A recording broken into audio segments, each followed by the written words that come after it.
उषा का सगा बेटा सुनील और बहू कीर्ति उन्हें उनके सौतेले बेटे के साथ छोड़कर जा रहे होते हैं। बेटा, तेरी जब कमाई बढ़ जाएगी कम से कम तब तो मुझे तू लेने आ जाना। हाँ हाँ माँ, क्यों नहीं। चलो भी, अब कितना लेट कर दिया है, टैक्सी इंतजार कर रही है बाहर। हाँ हाँ चलो। सुनील और कीर्ति चले जाते हैं और उषा उन्हें जाता हुआ देख उदास हो जाती है। तभी वहां निशा आ जाती है। अपनी सास को उदास देख निशा उनके पास जाती है। क्या हुआ मम्मी जी, आप तो बहुत सगा बेटा करती थी। आपके सगे बेटे ने तो आपको छोड़ दिया और चले गए अपनी अलग गृहस्थी बसाने।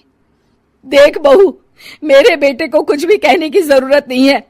मुझे यकीन है कि जब उसकी तनख्वाह बढ़ जाएगी तो वो मुझे लेने जरूर आ जाएगा।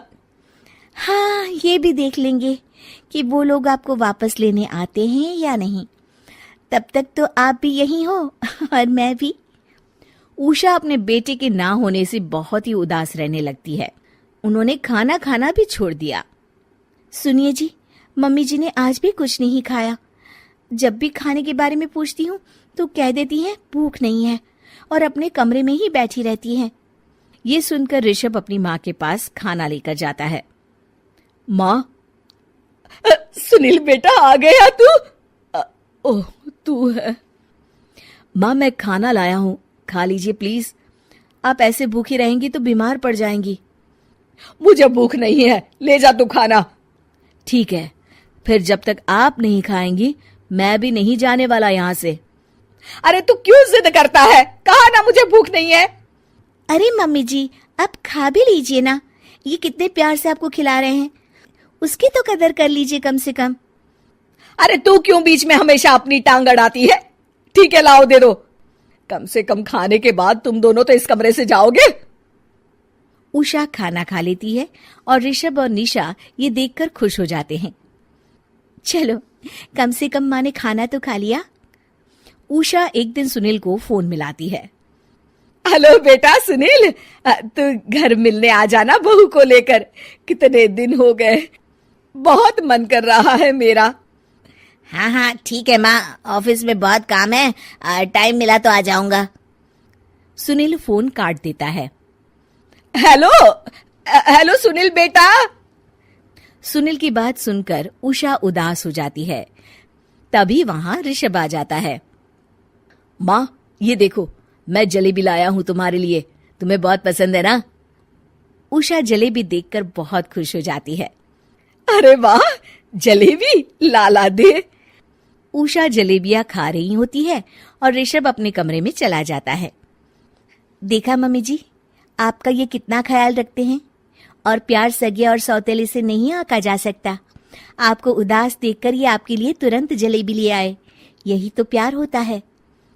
ये कहकर निशा वहां से चली जाती है और उषा सोचने लगती है, शायद तू ठीक कह रही है बहू। उषा देखती है कि ऋषभ उसका बहुत ख्याल रखता है और उसे उसकी गलती का एहसास होने लगता है। एक दिन सुनील और कीर्ति घर पर आते हैं। उषा उन्हें देखकर खुश हो जाती है। और माँ कैसी हो? अरे बहुत अच्छी हूँ। ऋषभ और बहू मेरा बहुत ख्याल रखते हैं। वैसे मुझे नहीं लगा था कि तू आएगा बहू के साथ। क्यों, ऐसा क्यों लगा आपको माँ? बेटा, फोन पर तूने कहा था कि तुझे बहुत काम है। हाँ माँ, पर मुझे ये भी तो पता था ना कि मेरी माँ इंतजार कर रही होगी मेरा। ना बेटा ना, मैं तो इंतजार नहीं कर रही थी, मैंने तो उम्मीद ही छोड़ दी थी। सुनील को यह देखकर अजीब लग रहा होता है कि उसकी माँ ऋषभ से अब बहुत अच्छे से बात कर रही होती है और उसके आने की उनको कोई खास खुशी भी नहीं होती है। अपनी माँ का ध्यान न पाकर उसे थोड़ी सी जलन महसूस होती है। माँ, ये देखो मैं क्या लाया हूँ, साड़ी तुम्हारे लिए। हाँ बेटा, अच्छी है साड़ी तो। अच्छी है तो फिर आप आज इसे पहनो और फिर कहीं घूमने चले जाते हैं। बेटा, ऋषभ ने भी मुझे साड़ी दी थी, आज तो मैं वही पहनूंगी।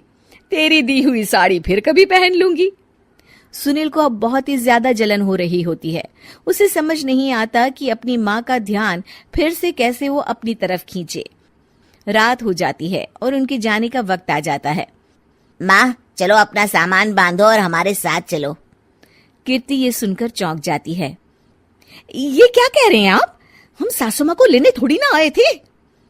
अरे तुम चुप हो जाओ। माँ चलो जाओ, अपना सामान बांध लो। आप मेरे साथ आ रही हो, मैंने कह दिया तो कह दिया। अरे पर बेटा, तेरी तो तनख्वाह कम है, मैं तुझ पर बोझ नहीं बनना चाहती।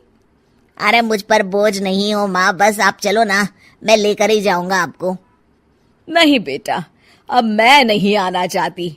मैं तो अब ऋषभ और बहू के साथ ही रहूंगी। ये सुनकर ऋषभ चौंक जाता है। ये क्या कह रही हो माँ? हाँ बेटा, मैं कहीं नहीं जाने वाली अब।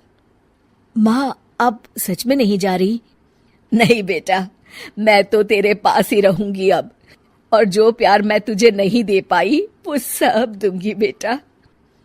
ऋषभ और उसकी माँ गले मिलते हैं और निशा खुश हो जाती है।